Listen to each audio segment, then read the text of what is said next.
न्यूजात आपलं स्वागत आहे। सोलापूर शहरात 2.5 लाख लोकसंख्या असलेल्या पद्मशाली समाजासाठी तेलंगण सरकारच्या माध्यमातून पद्मशाली तेलंगण भवन उभारण्यात येणार आहे।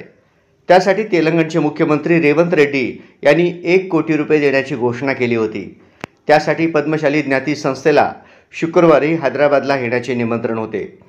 त्यानुसार खासदार प्रणिती शिंदे यांच्या नेतृत्वाखाली एक शिष्टमंडळ हैदराबादला गेले। मुख्यमंत्री दालनात झालेल्या बैठकीत रेड्डी म्हणाले, निधी देण्याचा GR आजच काढतो, उद्या धनादेश घेऊन जा। त्यानुसार शिष्टमंडळ हैदराबादला मुक्कामी थांबले आहे। शनिवारी धनादेश घेऊनच ते सोलापूरला परत येतील।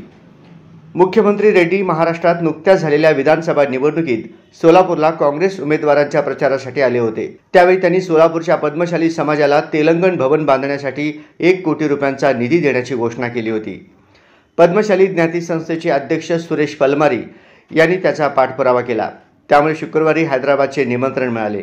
त्यानुसार पलमारी यांच्यासह विश्वस्त नरसप्पा इप्पाकायल, जनार्दन कारंपुरी, रामचंद्र जन्नू, महांकाळी एलदी, संतोष सोमा, अंबादास बिंगी आणि माजी नगरसेवक चेतन नरोटे यांचे शिष्टमंडळ शुक्रवारी हैदराबादला पोहोचले।